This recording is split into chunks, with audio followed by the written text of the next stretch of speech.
Le dernier grand campement de migrants de la capitale évacué, c'est l'image de la matinée. Plus de 700 personnes vivaient dans un lycée désaffecté du 19e arrondissement dans des conditions déplorables. Vendredi 23 octobre, bonjour à tous, voici les autres titres que nous allons développer dans votre 12-13. Les loyers en légère baisse à Paris, résultat d'une étude d'un site spécialisé. Le 15e est l'arrondissement le plus recherché, tous les détails dans un instant. Les déchets des uns font le logement des autres. Démonstration avec un bâtiment construit presque entièrement en matériaux récupérés ou recyclés à découvrir à Paris et dans ce journal. Et puis le dossier du 12-13 sera consacré au phénomène des super-héros. Ils ont leur salon à Paris. Il ouvre cet après-midi à la Villette. Plus de 30 000 personnes attendues. Pourquoi un tel engouement? On en parle avec Pierre-Yves Binquetin, le directeur de l'événement, est notre invité. C'était programmé, plus de 700 migrants ont été évacués ce matin d'un lycée désaffecté du nord de Paris. Une évacuation dans le calme, direction des centres d'hébergement dans la région, mais pas seulement. Le reportage ce matin de Séverine Larouille et Morgane Prévost. Il fait encore nuit et l'évacuation commence. L'opération se déroule sous haute surveillance. Difficile pour les caméras d'approcher. On aperçoit le préfet de police de Paris. Les migrants sont regroupés avec leurs bagages et montent dans des cars. Depuis le mois d'août, ils occupent cet ancien lycée désaffecté. Mais au fil des mois, la population grossit, 700 à 800 occupants. Les conditions deviennent rapidement insalubres. Ce matin, la plupart d'entre eux étaient déjà prêts car la nouvelle de l'évacuation a circulé hier. À chaque fois la même scène, des migrants sortent de l'établissement en cortège, escortés par la police, et chargent leurs sacs pour un nouveau départ, sous le regard des membres de collectifs qui les accompagnent depuis le début. Ils étaient en alerte, ils étaient prêts, ils étaient dans la cour, ils attendaient. Oui. Ils ne savent pas où ils vont, ils ne savent pas pour combien de temps ils y vont, ils ne savent pas, dans quelles conditions ils vont être accueillis. Les cars partent vers des centres d'hébergement dans la région ou ailleurs en France. Au total, 26 bus ont été mobilisés. Le dispositif de sécurité aux alentours du lycée est très important. Tout le quartier a été bouclé. L'évacuation a duré plus de 4 heures. Philippe Kaltenbach, condamné à 1 an de prison ferme. Le sénateur socialiste a été condamné par le tribunal correctionnel de Nanterre pour avoir accepté de l'argent liquide en échange de l'attribution d'un logement social à l'époque où il était maire de Clamart. Philippe Kaltenbach va faire appel. Et puis dans le procès des bagagistes de Roissy soupçonnés de vol, des peines allant de 3 mois de prison avec sursis à 1 an ferme ont été requises. Le jugement devrait être mis en délibéré. Les loyers sont en légère baisse à Paris, moins 1,7% par rapport à l'an dernier. C'est toujours bon à prendre quand on sait que 2/3 des familles parisiennes sont locataires. Faut-il y voir un effet de l'encadrement des loyers? Les précisions de Didier Morel. L'immobilier parisien, c'est toujours et encore un marché dominé par les petites surfaces, au prix très élevé et qui varie fortement selon les arrondissements. En tête des quartiers toujours aussi chers, le 6e, pour lequel il faut débourser en moyenne 41 € du mètre carré. Par contre, le 19e reste un secteur un peu moins coûteux avec un prix de 28 € le mètre carré, charges comprises. La bonne nouvelle, selon le site Log Service, c'est une baisse de 1,7% par rapport à l'an dernier. Est-ce un effet de l'encadrement des loyers qui n'a démarré qu'en août dernier? C'est trop tôt pour le dire d'après les spécialistes du secteur. Car près d'un tiers des annonces immobilières à Paris ne respectent pas les plafonds fixés suite à l'encadrement des loyers. C'est la conclusion d'une autre étude parue début octobre. De nombreux propriétaires refusent encore d'appliquer la loi, alors qu'une majorité des ménages parisiens sont locataires, 2 sur 3 exactement. On continue à parler logement avec cette question. Comment construire écolo? À un peu plus d'1 mois du sommet mondial sur le climat, Paris veut encore montrer l'exemple. Depuis ce matin, elle présente sur le parvis de l'Hôtel de Ville un pavillon presque entièrement réalisé avec des matériaux récupérés ou recyclés. Isabelle Dupont, Clotilde Hazard. Pour la façade, 170 portes palières d'un immeuble de logement. Les marches, elles, sont d'anciennes terrasses de Paris-Plage. La forme du pavillon n'a rien de circulaire, mais l'économie l'est pourtant, car ici, 80% des matériaux proviennent de la récup. Ils ont été transformés, valorisés par des ouvriers des services techniques de la ville. Et cela donne ce pavillon de 70 mètres carrés aux formes étranges, bâti en faisant beaucoup travailler la matière grise. On a commencé à travailler avec la filière métal. Et puis finalement, c'est qu'une filière de portes et de portes en bois provenant de Paris Habitat qu'on a travaillé. Et ces portes ont fait le dessin qu'on voit aujourd'hui du pavillon. Donc on part d'abord de ce qu'on a comme stock de matière et on dessine après et ça produit une forme. À l'intérieur, des chaises récupérées dans les bennes des encombrants et des panneaux isolants issus du toit d'un supermarché. En Île-de-France, 75% des déchets proviennent du BTP. Ce prototype démontre que construire du neuf avec du vieux est possible, voire indispensable.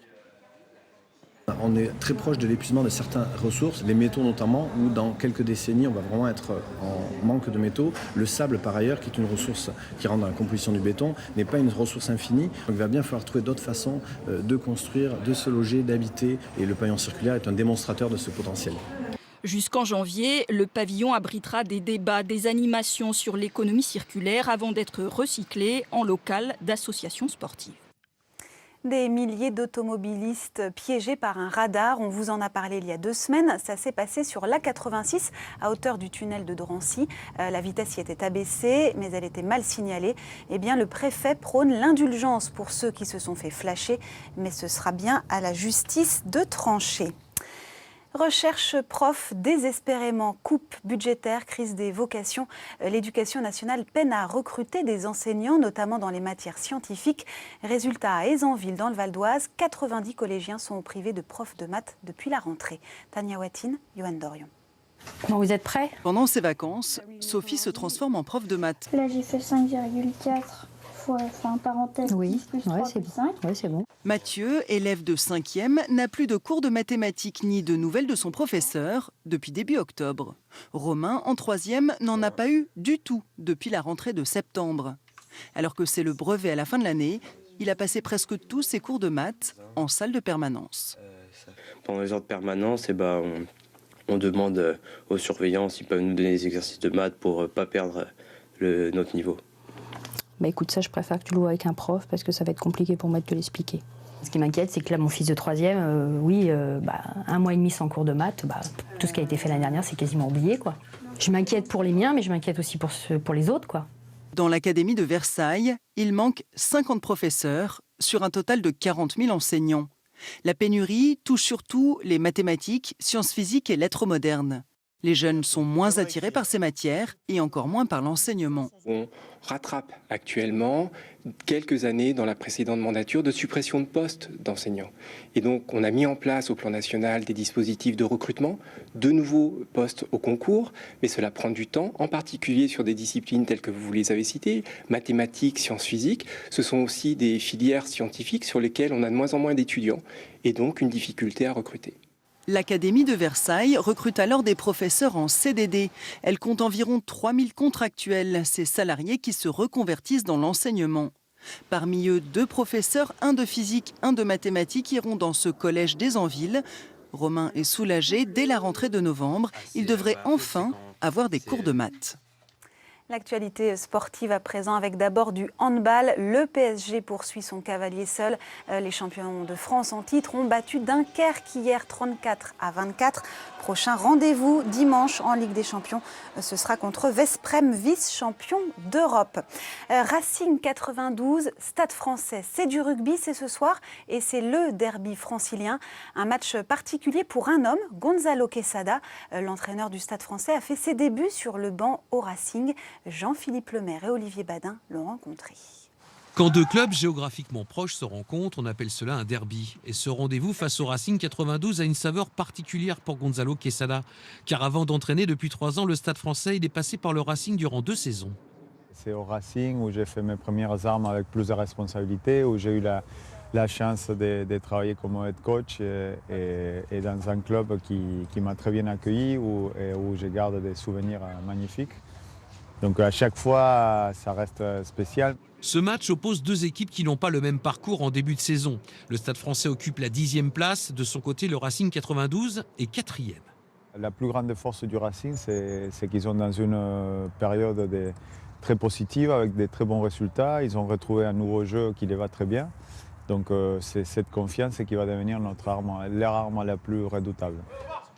vont être ultra motivés, on s'attend à qu'ils soient révoltés après la saison dernière et les résultats qu'on a eus. Donc notre seule force, c'est qu'on va sans cette pression et que ça permet aussi de nous libérer un petit peu peut-être. Dans ce derby entre voisins qui se connaissent et se respectent, pour les Ciels et Blancs, il y aura de la revanche dans l'air, car le Stade français a battu à 3 reprises le Racing 92 la saison dernière. On se voit très souvent, on se croise à Paris, on a des très belles relations, donc il n'y a pas beaucoup de piment, mais bon, ce qui va rendre un petit goût particulier, je crois que c'est l'an dernier, on a pu gagner chez eux, et je crois qu'ils vont avoir à cœur de rectifier ça très vite, donc on s'attend à un match très âpre. Racing 92, Stade français, l'affiche s'annonce belle. Levé de rideau ce soir pour ce duel du rugby francilien. Les fans de super-héros vont être servis. Le Comic-Con débarque à Paris pour la première fois. Alors c'est de l'anglais, ça veut dire Comic Convention. Pour faire simple, c'est le rendez-vous des amateurs de BD, de séries et de science-fiction incontournable aux États-Unis. À Paris, ça se passe à la Grande Halle de la Villette où l'on retrouve tout de suite le directeur de l'événement. Bonjour Pierre-Yves Binquetin. Alors vous attendez 35 000 personnes pendant le week-end. Ils vont tous venir déguisés en collants et avec des masques. Écoutez, on l'espère. En tout cas, c'est notre volonté. C'est un événement de fans. C'est pour qu'ils vivent une expérience unique durant 2 jours et demi. Donc notre objectif, c'est qu'ils puissent s'amuser. Et une des manières de s'amuser, c'est en tout cas d'être déguisés et de profiter de ce moment tous ensemble. Tout à fait. Alors, qui sont ces fans? Ce sont des ados? Ce sont des étrangers? Qui va venir? Non, justement, c'est très intéressant parce que ce ne sont pas des ados. Ce sont des gens de 7 à 77 ans qui ont été bercés soit par les films de Disney, soit par les Star Wars en 77 quand il est sorti, et puis qui ont donné cette culture-là à leurs enfants, à leurs petits-enfants. Et donc voilà, ce sont... c'est vraiment transgénérationnel, aussi bien hommes que femmes, puisque la culture cosplay, qui est un vrai phénomène, est à la fois hommes et femmes. Donc voilà, c'est familial, transgénérationnel, vraiment.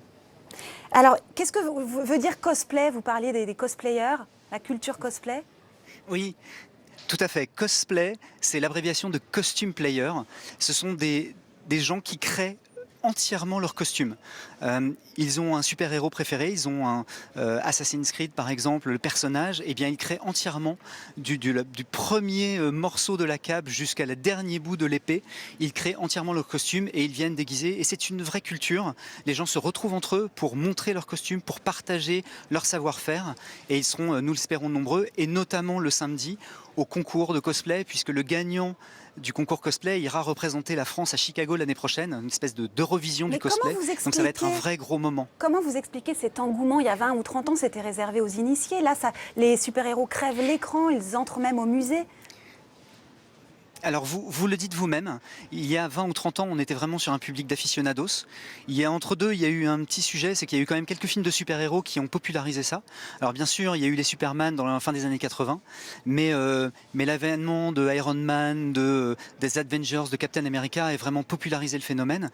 Et ça a eu un impact aussi sur les ventes de comics et sur les comics, puisque il y a eu le retour aux sources. On a voulu savoir d'où partaient les films, et donc les gens se sont intéressés aux comics et sont retournés. Il y a des stars qui vont venir ce week-end, en quelques mots. Énormément, énormément. Notre parrain Louis Leterrier, Frank Miller, dessinateur superstar, Maisie Williams qui joue Arya dans Game of Thrones, Johan Sfar, le réalisateur français. C'est un programme sur 2 jours et demi, toutes les 3 quarts d'heure, avec des contenus exclusifs, des stars et des dessinateurs qui seront là pour partager une expérience unique avec le public, bien sûr. Merci Pierre-Yves Binquetin d'avoir été notre invité ce midi. Merci Marianne. Et je le précise, il n'y a plus de place malheureusement pour assister au Comic-Con. Bon festival à vous en tout cas. Et lundi, dans le dossier du 12-13, eh bien, on s'intéressera à l'apprentissage des langues chez les tout-petits. On attend vos avis et vos questions sur les réseaux sociaux. Notre invitée, la psychologue Barbara Abdelila Bauer, y répondra sur ce plateau. Le dernier épisode à présent de notre série consacrée aux beaux-arts, après 5 ans d'études au sein de l'école parisienne, eh bien vient l'heure du grand saut vers la vie d'artiste. Portrait croisé de jeunes diplômés avec Maude de Bohan et Audrey Natalizzi. 5 années d'études aux beaux-arts, ce sont 5 années d'échanges nourris avec les professeurs. 5 années de tâtonnement et d'aboutissement. Et après, certains décident de rester. C'est le cas de Camille qui prolonge sa formation d'1 année supplémentaire. Au sein de l'atelier de lithographie, il construit les images d'un court-métrage d'animation sur le monde ouvrier au travers du mythe de Sisyphe. Être artiste pour lui, c'est... Le travail. Le travail. Surtout avec une technique comme les techniques d'impression. Il faut être investi, il faut venir travailler. Ouais, c'est ça. C'est pas si facile que ça. Aux Beaux-Arts, il y a une tradition. Ceux et celles qui se sont diplômés avec les félicitations du jury reviennent à l'école à l'automne, le temps d'une exposition. Kiran est l'un d'eux. Son installation est audacieuse, avec 6 façades de jeux vidéo. J'ai l'habitude de travailler avec la répétition. Et donc,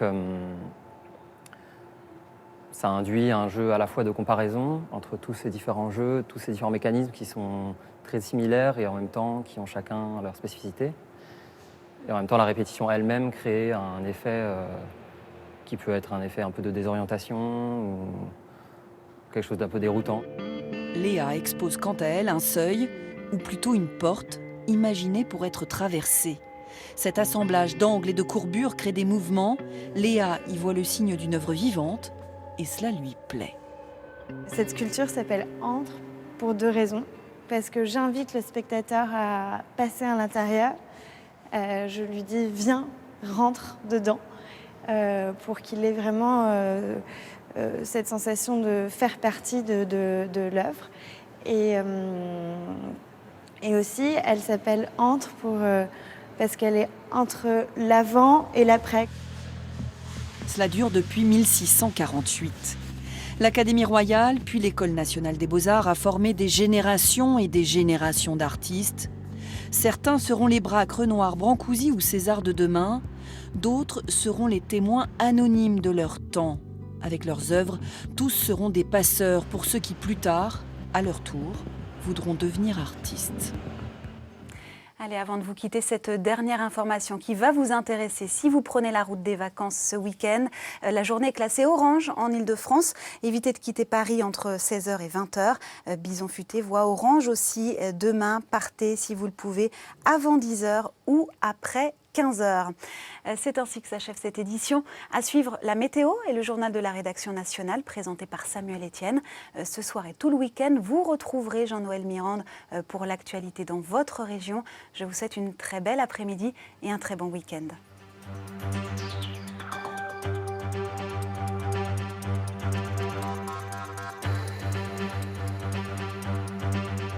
Retrouvez toute votre actualité régionale sur l'application France 3 Régions.